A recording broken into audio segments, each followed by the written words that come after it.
Bonjour à tous et bienvenue sur ma chaîne. Aujourd'hui je vous présente les chapitres 10, 11 et 12 de Just Twilight, je suis certaine qu'ils vous plairont. Si vous ne me connaissez pas, je suis Angèle et je vous sors chaque semaine les nouveaux épisodes de vos manhwas préférés. Alors si mon travail vous plaît, n'hésitez pas à vous abonner et à liker la vidéo pour le référencement de la chaîne. Et surtout n'oubliez pas, à la fin de cette vidéo je vous retrouve pour une courte analyse de ces chapitres. Bon visionnage à tous. Jun-young, après avoir repris sa respiration, lui fit remarquer que ce n'était pas la peine de s'inquiéter de la voir tomber dans les escaliers, mais plutôt de la voir finir étouffée. Beonjin acquiesça sans broncher, ses traits encore marqués par la culpabilité, et s'excusa à nouveau. Malgré tout, il insista, elle devait éviter ce genre de comportement à l'avenir. Jun-young ne comprenait pas pourquoi elle n'aurait pas le droit de lui faire peur. Beonjin lui répondit simplement qu'il n'était pas comme elle, qu'il avait de bien meilleurs réflexes. En entendant ça, Jun-young, piquée au vif, décida de vérifier par elle-même, elle lui asséna un coup de pied. Mais le résultat fut surprenant. Elle se retrouva pliée en deux par la douleur, recroquevillée sur elle-même, tandis que Beonjin, lui, ne bougea pas d'un millimètre, comme s'il n'avait rien ressenti. Elle resta un instant interdite, se demandant en quelle matière il était fait, comme si son corps était taillé dans la pierre. Cela ne l'empêcha pas, malgré tout, de l'interroger au sujet de ce qui s'était passé quelques heures plus tôt dans la classe faisant référence au lancer de ballons de basket. Beonjin, pris de court par sa question, lâcha la première excuse qui lui passa par l'esprit. « J'ai le sommeil agité. » Mais Jun-young sentit immédiatement que c'était un mensonge. Elle lui rappela qu'elle l'observait dormir presque tous les jours, et que ce qu'il disait ne collait pas avec ce qu'elle avait constaté. Beonjin insista pourtant. Il expliqua que parfois, il faisait des cauchemars. Jun-young fronça les sourcils. Elle n'arrivait pas à comprendre comment quelqu'un d'aussi baraqué que lui pouvait se laisser atteindre par des peurs nocturnes. Alors, presque naïvement, elle demanda. « Il y a vraiment des choses qui te font peur ?» « Évidemment, répondit-il du tac au tac, comme si cela allait de soi. Il marqua une pause, puis ajouta que c'était justement la raison pour laquelle il venait ici, dans cette cabane. Les paroles de Beonjin résonnèrent en elle comme un secret lourd qu'il venait de partager pour la première fois. Elle sentit que c'était une brèche, un rare moment où il s'était ouvert sur lui-même. Avant même qu'elle n'ait le temps de plonger plus loin dans sa réflexion, Beonjin enchaîna. « Et toi ? Pourquoi tu es venu aujourd'hui ? Tu avais déjà dormi ici hier. Tu aimes vraiment tant que ça étudier ? » La question la désarma. Elle ne s'attendait pas à ce qu'il le remarque, ni à ce qu'il la confronte directement. Pendant un instant, Jun-young se demanda sincèrement ce qui l'avait poussé à revenir. Était-ce vraiment pour les études, ou pour sa présence à lui ? Elle finit par répondre, presque comme pour se convaincre elle-même. « Je suis obligée d'aimer les études. C'est la seule chose que je peux contrôler. » Beonjin resta silencieux. Il l'avait écouté avec une attention rare, mais ne trouva rien à répliquer. De son côté, Jun-young détourna le regard, troublée par ce qu'elle venait d'avouer que Jun-young se levait du lit. Elle conseilla à Beonjin d'écrire sa lettre d'excuse au professeur, précisant qu'il risquait gros si l'enseignant décidait de ne pas laisser passer l'incident. En descendant les escaliers, elle l'entendit lancer d'une voix sournoise. « Tu t'es bien amusé à écrire la tienne avec Na-sun-gun ?» Choquée par l'absurdité de sa remarque, elle se retourna brusquement. « Mais pourquoi je m'amuserais avec lui ? Qu'est-ce que tu racontes ?» Beonjin, allongé sur le lit, semblait attendre sa réaction, comme si ces mots n'étaient rien d'autre qu'un test. Il s'installa plus confortablement, savourant l'espace libéré sur le matelas. Agacé, Jun-young lui ordonna sèchement d'arrêter de lui parler de Na-sun-gun. Arrivée près de la table, elle lui demanda s'il dormait déjà. « Oui », répondit-il, avec une ironie à peine voilée. Ignorant son sarcasme, Jun-young déballa ses affaires et se plongea dans ses révisions. Le soleil déclinait, peignant la cabane de teintes orangées, et le silence qui s'installa entre eux finit par prendre des airs de rituel. Plus tard dans la soirée, fidèle à leur accord tacite, Beonjin raccompagna Jun-young. Comme toujours, il tenait ce fameux bâton recouvert de scotch, arme improvisée pour lui assurer un retour sans encombre. Ce soir-là, elle savait qu'elle rentrait plus tard que d'habitude, elle avait dû rattraper son retard en vocabulaire d'anglais. Arrivée près de la ville, Beonjin s'immobilisa soudain, figée sur place. Intrigué, Jun-young leva les yeux et comprit. Les lampadaires de la rue étaient éteints, plongeant le quartier dans une obscurité inquiétante. « Tu habites encore loin ?» demanda Beonjin, mais son ton trahissait une pointe d'inquiétude. Mais Jun-young tenta de le rassurer d'un sourire. Ne t'en fais pas. Je peux terminer le reste du chemin toute seule. Jun-Young le soupçonnait de s'inquiéter pour elle à cause de l'épisode plus tôt dans la cabane, lorsqu'il avait failli l'étrangler. Mais quand elle tourna ça en plaisanterie, Beonjin lui lança un regard si glacial qu'elle en eut la chair de poule. Ce n'était plus de la gêne, ni de la culpabilité. C'était une menace silencieuse.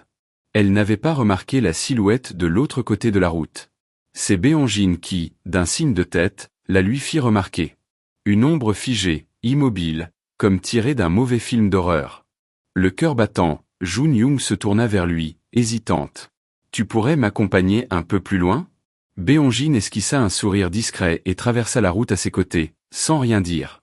Plus il s'enfonçait dans la noirceur de la rue, plus la silhouette se dessinait clairement. Les yeux de Jun-Young s'écarquillèrent. Cette démarche, cette posture, c'était celle de sa mère. « Maman » appela-t-elle, la voix tremblante. Beonjin resta muet, comme s'il pressentait que quelque chose n'allait pas. Jun-Young sentit une tension glaciale dans l'air. Elle lâcha le bâton qu'elle tenait et s'avança seule, tandis que Beonjin, par réflexe, cacha le bâton derrière lui. Arrivé devant sa mère, Jun-Young tenta un sourire maladroit. « Qu'est-ce que tu fais là ? Tu devrais rentrer à la maison. » Mais, sans prévenir, sa mère leva la main et la gifla si violemment que sa joue en brûla aussitôt. Jun-Young n'eut même pas le temps de réagir qu'un second coup s'abattit, plus brutal encore, qui la fit basculer en arrière et s'effondrer au sol. Sa mère poussa alors un cri sauvage, chargé de colère, de rancune et de frustration. Le souffle coupé, Jun-Young ouvrit les yeux et aperçut Beonjin. Il n'avait pas bougé. Il avait tout vu. Cette vérité qu'elle avait cachée à tous venait d'éclater au grand jour, nue, implacable. Sa plus grande faiblesse venait d'être exposée devant lui. Et pendant qu'elle restait étendue au sol, encore sonnée, sa mère avançait de nouveau, sans montrer le moindre signe de lassitude. Alors que sa mère s'apprêtait à lui asséner d'autres coups, Beonjin bondit en avant sans réfléchir. Il se plaça devant Jun-Young, formant une barrière de son propre corps, et encaissa les coups à sa place. Il fallut quelques secondes à Jun-Young pour réaliser ce qui était en train de se produire. Ses yeux s'écarquillèrent lorsqu'elle vit la douleur se graver sur le visage de Beonjin, chaque impact résonnant comme une déchirure silencieuse. Jun-Young ne supportait pas de voir Beonjin encaisser une souffrance qui ne le concernait pas. Dans un accès de colère, elle lui ordonna de s'écarter de son chemin. Avant même que Beonjin ne réalise ce qu'elle venait de lui demander, Jun-Young s'était déjà relevé et avait stoppé sa mère dans son élan de violence. C'était comme si, pour la première fois, Jun-Young tenait tête à sa propre mère. Elle la fixa droit dans les yeux et lui demanda de s'expliquer clairement. « Pourquoi tu fais ça ? Quelle est la raison de ton comportement ?»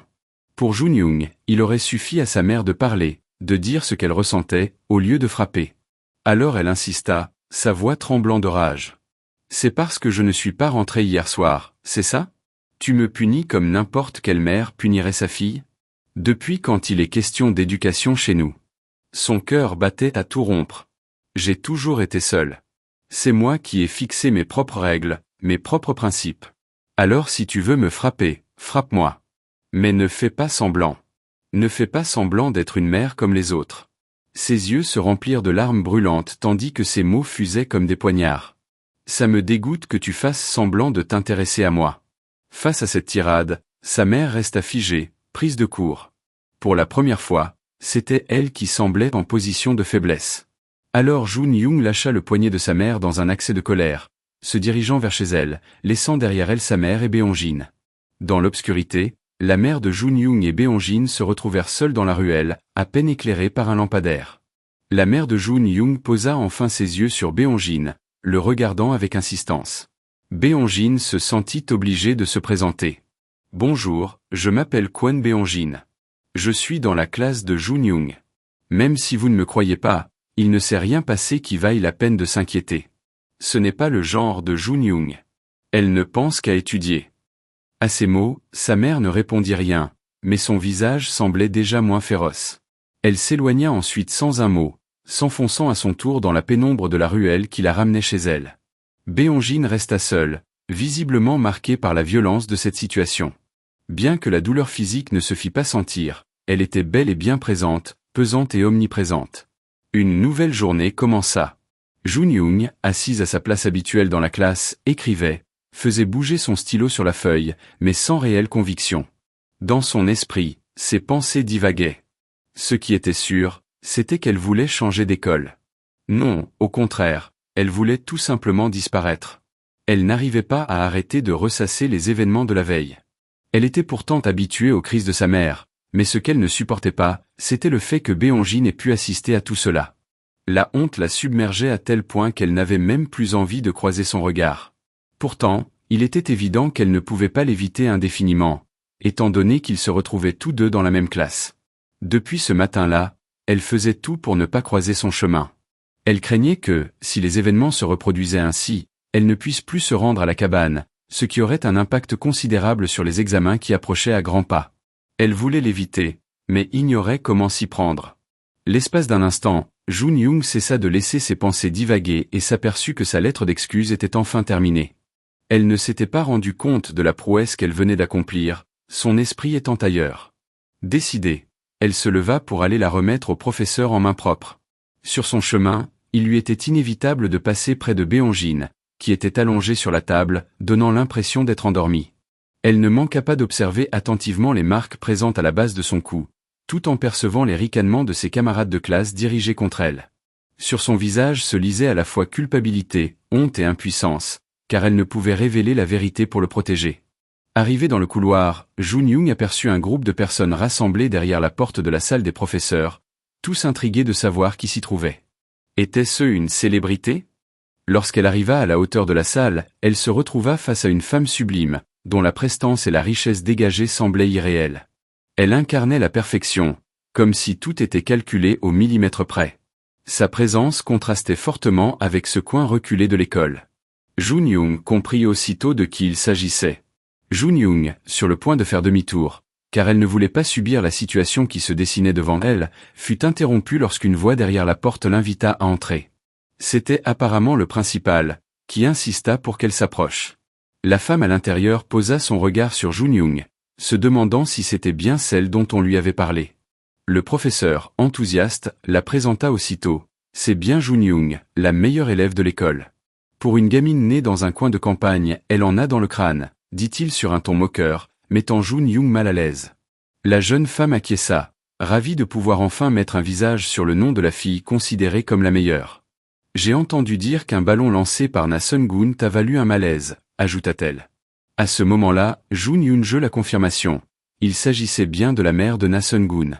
Cette dernière prit immédiatement le contrôle de la discussion, laissant le proviseur en retrait.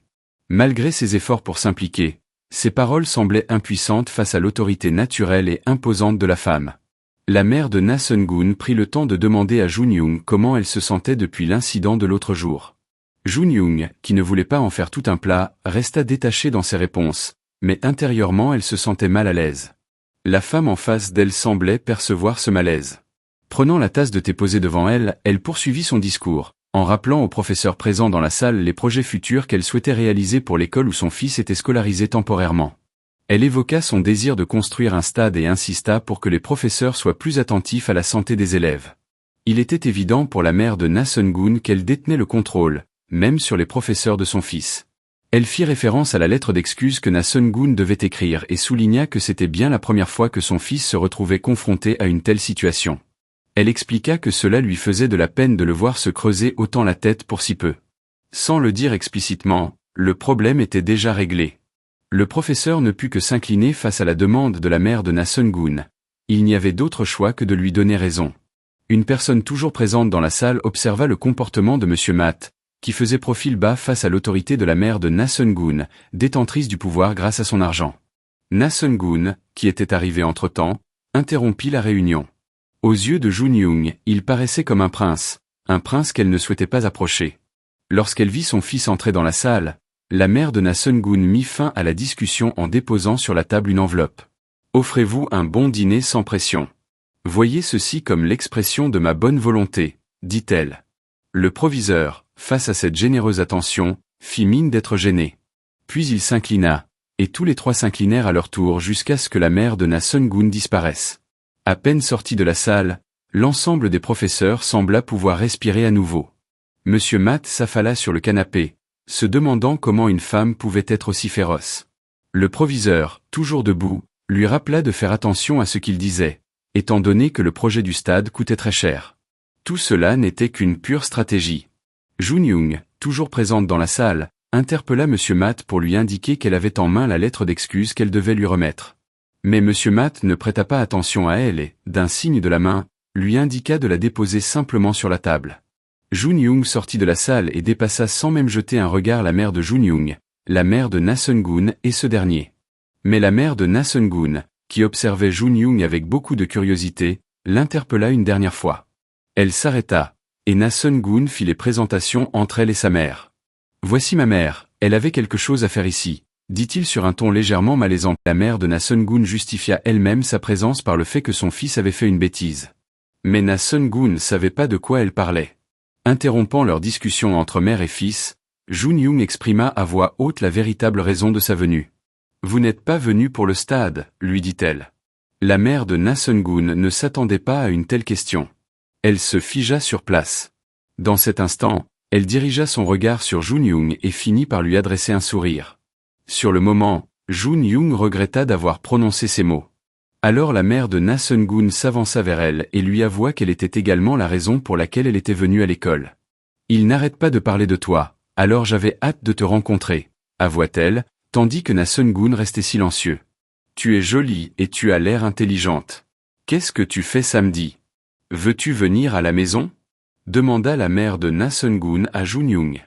Le cœur de Na-Sun-gun faillit s'arrêter lorsqu'il entendit sa mère lancer l'invitation à Jun-Young. Mais Jun-Young ne manqua pas de rappeler qu'elle n'était pas si proche que ça de Na-Sun-gun, le laissant aussitôt dans un tourbillon de solitude et de désespoir. Sa mère, imperturbable, continua sur sa lancée en demandant à Jun-Young ce qu'elle aimait manger. Elle avoua ne pas être douée pour cuisiner, mais se vanta d'avoir un cuisinier attitré rien que pour eux.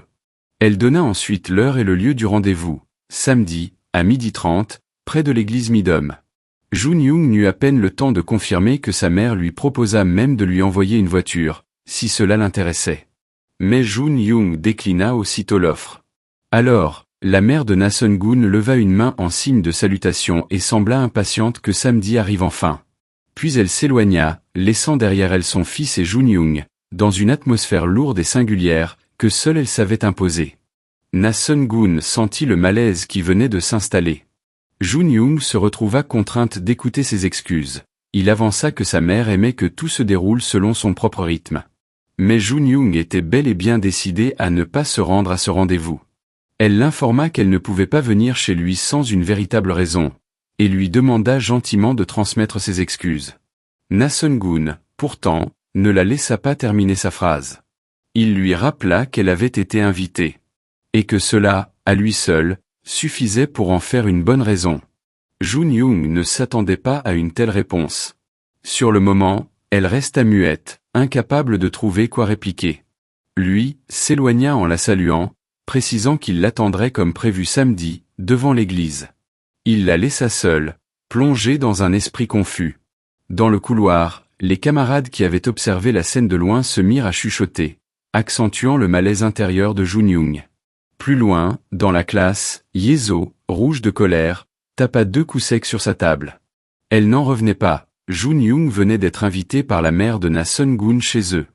Entourée de ses 2 acolytes, elle semblait prendre la décision intérieure de lui faire payer cet affront. Assis à sa place habituelle, Beonjin fut lui aussi informé de la nouvelle. À sa manière silencieuse, il se demanda pourquoi Jun-Young avait été invité. Cette seule pensée suffit à lui faire relever la tête et le sortir de son sommeil. Les douleurs de la veille refirent surface, lui rappelant la scène avec sa mère. Sans même tourner la tête, Beonjin sentit la présence de Na-Sun-gun, qui regagnait sa place, suivi de près par Jun-Young. Elle passa devant lui, l'observa discrètement, mais ne dit rien. L'instant, pourtant, fut chargé d'une intensité particulière, comme si l'atmosphère s'était mise à flotter.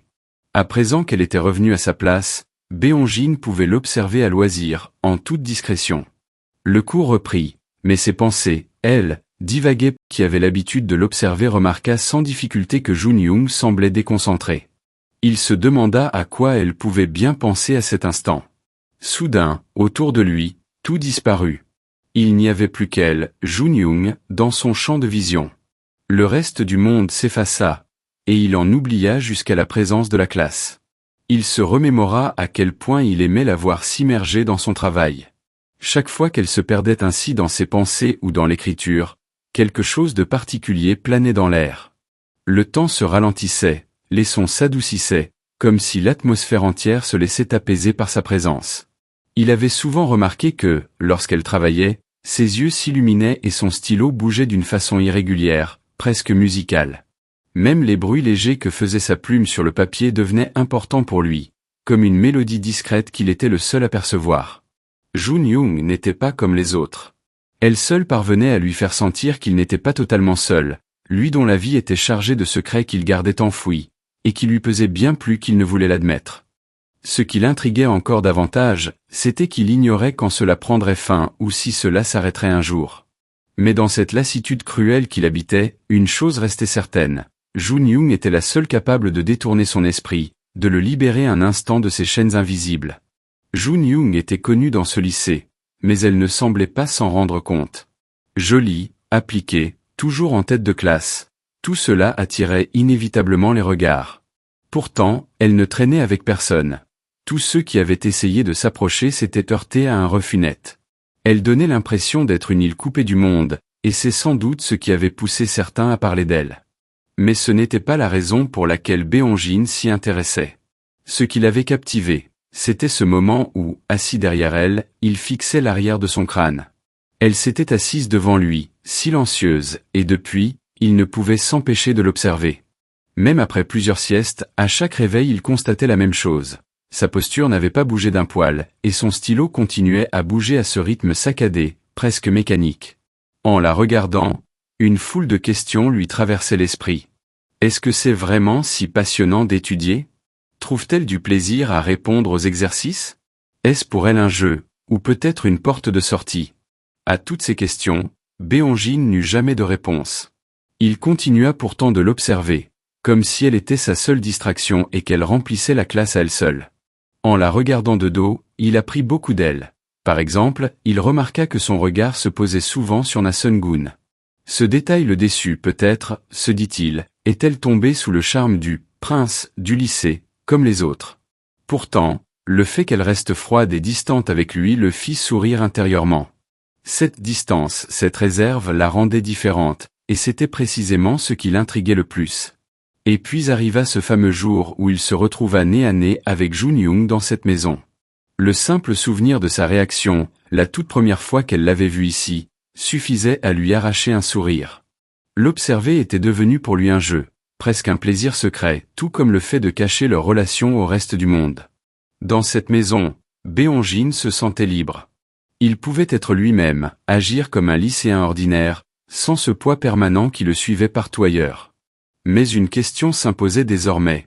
Comment faire, maintenant ? Il avait découvert son plus lourd secret. Et il savait qu'à cause de cela, Jun Young l'évitait. Elle ne supportait pas l'idée qu'il ait vu ce qu'elle s'efforçait de cacher au monde. Il comprenait, une personne rongée par la honte ne ferait jamais le premier pas. Pourtant, au fond de lui, Beonjin savait que ce n'était la faute de personne. Ni la sienne, ni celle de Jun Young. Ils étaient simplement nés de parents étranges, marqués par un fardeau qui ne leur appartenait pas. Alors il baissa la tête, envahi par un regret silencieux, celui d'avoir été témoin de cette scène qu'il n'aurait jamais dû voir. Alors, ça vous a plu ? Bon, en tout cas, je l'espère. Pour ma part, vous savez déjà très bien que Just Toilette est mon manoir préféré. Donc, c'est vrai que pour cette séquence, je n'ai pas grand-chose à dire, à part le fait que je suis très très contente qu'enfin l'auteur nous fait part du point de vue de Beonjin, qu'on a très rarement malheureusement pour le reste de cette histoire. C'est vrai que quand je relis Just Twilight quasiment tous les jours maintenant, ben effectivement c'est ce que je remarque le plus, c'est que malheureusement on n'a pas trop souvent le point de vue de Beonjin et c'est dommage en fait. Il y a énormément de choses qu'on aimerait savoir à son sujet et qui nous manquent. Mais bon, que voulez-vous ? En tout cas, pour cette séquence, j'ai pas forcément d'analyse à vous apporter, à part peut-être un petit message à vous faire passer, 2-3 petites questions. En fait, je reprends la saison 1 de Just Toilette parce que vous me l'avez demandé et c'est avec grand plaisir. Mais par contre, je sais pas si ça vous plaît que je le fasse de cette façon. Là, je fais 3 chapitres par 3 chapitres. Mais je sais pas si vous voulez que je continue dans ce sens. Mon idéal à moi, ce serait de vraiment faire la saison 1 entière.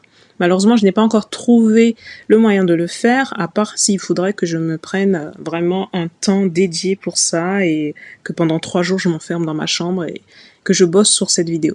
Je pense que c'est ce qui va se passer, parce que clairement, ce serait mon but, mais voilà, je voulais quand même avoir votre avis pour savoir si ça vous intéresse que je continue comme ça ou pas, ou si on continue par 3 chapitres, tous les 3 chapitres, ou si vraiment je vous ponds les chapitres en entier, mais vraiment tous alignés. Vraiment, mon idéal à moi pour cette chaîne, ce serait vraiment de vous faire toutes les histoires, mais vraiment alignées, comme de longs épisodes, mais ça demande un investissement en temps et en énergie énorme que je n'ai pas forcément à l'heure actuelle. Bon, ça ne saurait tarder, mais en tout cas, c'est mon projet futur. Donc n'hésitez pas à me donner vos retours dans les commentaires. Comme vous le savez déjà, moi ça me fait un très grand plaisir de lire chacun de vos messages. Et pour finir, parce que oui, c'est déjà fini, pour le coup, je vous fais de très gros bisous et je vous dis à la semaine prochaine pour une prochaine vidéo. Bye bye!